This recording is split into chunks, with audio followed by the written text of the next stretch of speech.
Nah, itu kan sebenarnya hal yang bisa dihindari seandainya ada langkah-langkah tertentu yang diambil sebelum hal itu terjadi.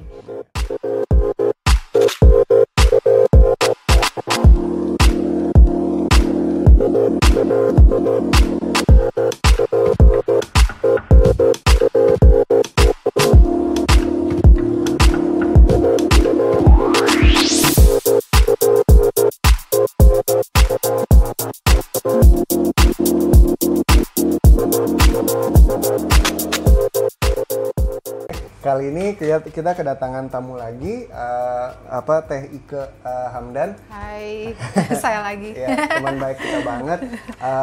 Teh Ike ini udah lama banget bergerak di bidang properti, dan dalam episode ini kita ingin ngebahas tentang warisan, konflik, dan hibah ya. Benar-benar. Kita mau sharing nih, soalnya kita nemu beberapa cerita yang kayaknya banyak teman-teman belum pernah ngalamin ya. Gitu. Jadi kayaknya kita mau sharing agar kita lebih aware lah dan bagaimana kita menghindari konflik-konflik ini. Gitu. Gue ingin ngebuka episode ini dengan cerita tentang sebuah cerita tentang warisan. Jadi gini, gue pernah diundang ke sebuah acara di bank, dan di bank itu di acara itu narasumbernya cerita bahwa dia pernah ketemu kasus di mana ada seorang bapak meninggalkan warisan. Nah, warisan itu berupa properti, tapi masalahnya properti tersebut itu tidak ada di dalam SPT si bapak. Nah, ujuk-ujuk anaknya mendapatkan warisan gitu ya. Nah, anaknya itu juga bukan properti itu bukan sesuatu yang mengagetkan, bukan harta tersembunyi bagi si anak. Semua orang semua keluarga tahu akan properti itu. Cuma si bapak nggak pernah masukin di dalam SPT-nya gitu. Nah, yang terjadi apa ketika si anak-anak mendapatkan warisan properti tersebut, itu pajaknya sangat tinggi. Kenapa? Karena kalau misalkan kalau misalkan hartanya tidak terdaftar dalam SPT si bapak, maka warisan itu dianggap sebagai pendapatan normal. Nah, kalau misalnya udah pendapatan normal, masuknya ya pajak berjenjang gitu. Nah, di situ agak repot tuh. Makanya belajar dari pengalaman itu, saran gue ke teman-teman adalah kita pastikan semua harta yang kita miliki itu ada di dalam SPT kita, agar nanti nggak masalah ke anak-anak kita. Benar. Itu satu. Terus kedua, ya, dan itu wajar sih ya, namanya juga harus taat hukum ya. Iya, harta didaftarkan lah ya. Iya, harta ya memang harus didaftarkan lah gitu. Buat apa disembunyiin, kecuali kalau misalnya ada apa-apa gitu. Ya, niatnya udah nggak bener dong kalau disembunyiin kan. Kecuali kalau memang belum tahu. Kalau kayaknya sih, kalau generasi bapak kita nih, kita kan udah umurnya udah sekian. Terus ya bapak-bapak kita tuh udah lumayan sepuh, dan satu hal yang gue sadari adalah bapak-bapak kita ini yang udah 60-70 ini memang mereka bukan generasi yang terlalu paham hukum waris, hukum dan hukum pajak gitu ya. Jadi harus kita memang yang ngemotorin gitu, mengingatkan. Benar-benar. Gitu sih sebenarnya. Iya. Oke. Nah, jadi pas gue kontak Adit untuk kita ngomongin soal antara harta dan keluarga gitu kan ya, agak drama, agak sinetron itu, karena kebetulan ada beberapa cerita di lingkungan sekitar gue lah, di circle gue, beberapa kasus yang boleh kita bilang sebenarnya cerita klasik, tapi buat gue adalah sebenarnya ini klasik yang nggak bagus ya, yang sebenarnya bisa dihindari, yaitu antara lain adalah perpecahan keluarga gara-gara masalah waris gitu. Nah, yang tadi Adit bilang, contoh kasus adalah misalnya sebuah keluarga ya, orang tuanya mungkin kebetulan punya rezeki lebih dalam bentuk properti, tapi tidak didaftarkan dalam SPT. Nah, itu ketika jatuh ke anaknya, jadinya si anak-anaknya itu kayak mereka nerima satu harta baru durian, gitu ya, kayak durian runtuh. Tapi instead of mereka dapat sesuatu, mereka jadinya harus mengeluarkan uang dulu supaya harta itu secara legal bisa menjadi miliknya mereka gitu loh. Dan itu kasusnya sebenarnya bukan hanya di Indonesia, di luar pun banyak. Ada satu film beberapa waktu lalu gua tonton di Amazon Prime. Jadi it's even ceritanya adalah sebuah keluarga ini mereka bisnis wine. Jadi punya perkebunan anggur yang beratus-ratus hektar gitu. Nah, ketika si orang tuanya meninggal, mewariskan ke anaknya adalah memang betul itu menjadi hak anaknya, tapi baru bisa dimiliki ketika harus dibayarkan pajaknya dulu sebesar sekian gitu loh. Ya, lu bayangin kalau misalnya ada 2 hektar misalnya untuk ukuran di Indonesia kan itu udah gede banget juga ya. Itu nilainya miliaran. And then you need to prepare like spending 20% out of it. Itu kan udah ratusan juta sendiri gitu loh. Betul. Yang kalau nggak diurus juga nggak jadi ada kepemilikan harta tersebut gitu loh. Nah, itu yang bikin sebenarnya agak runyam dalam pengertian seandainya itu udah diurus secara legal dari awal. Jadi niat baik orang tua untuk membuat keturunannya hidup sejahtera dalam pengertian punya aset properti itu bisa terdeliver dengan baik gitu loh. Nah, jadi untuk menghindari hal-hal seperti ini nih, itu tuh pertama yang harus dilakukan pastinya mendaftarkan semua harta di SPT. Betul. Ya, itu satu. Terus kedua, insya Allah kalau misalnya perolehannya halal nggak ada yang perlu disembunyikan lah, ya kan? Terus kedua apa nih solusi yang kita bisa? Kalau saran gue ya, ini mungkin sebenarnya sesuatu yang agak kurang common di culture kita, tetapi menurut gue adalah sangat logis untuk dilakukan, yaitu bicarakan masalah harta waris pada saat orang tua masih ada. Ya. Gitu. Jadi kita bicara dengan kepala dingin, dengan mental dan fisik intelektual yang masih sehat, duduk bareng bersama. Gitu. Nah, jadi bisa kalau memang misalnya belum gitu ya, boleh diingatkan ke orang tua bahwa ini sebaiknya didaftarkan secara legal. Gitu. Including sangat disarankan untuk mengurus sertifikat sampai pada tahap yang tertinggi yaitu SHM. Gitu. Jadi itu secara legalnya udah sangat sahih dah. Nah, lalu yang kedua, sebaiknya bila memungkinkan daripada nanti di belakang hari repot ya ngurus waris, disepakati saja mungkin dihibahkan pada si anak-anaknya dari semenjak si orang tua tersebut masih hidup, masih sehat, dan masih bisa diajak bicara bareng.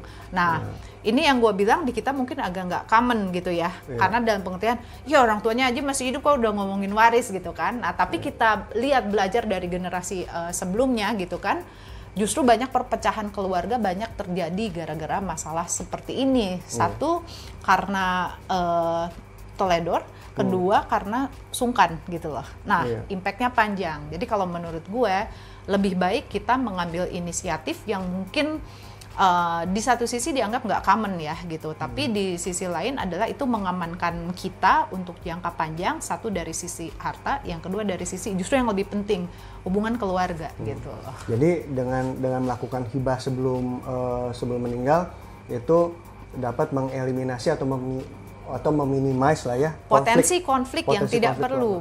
Betul. Gitu. Teman-teman pasti ini deh, teman-teman pasti pernah dengar dalam circle-nya masing-masing pasti ada deh pernah dengar cerita satu keluarga yang ribut gara-gara warisan. Gara-gara warisan, betul. Itu sayang banget sih sebenarnya. Betul. Gitu. Nah, jadi hibah itu salah satu solusinya ya. Salah satu solusi, iya. Okay. Kemudian saran lain apa sebagai rekomendasi? Lalu yang hal lain mungkin yang bisa gue sarankan gitu ya, untuk pertimbangkan bahwa apabila memang ingin menjaga keutuhan keluarga itu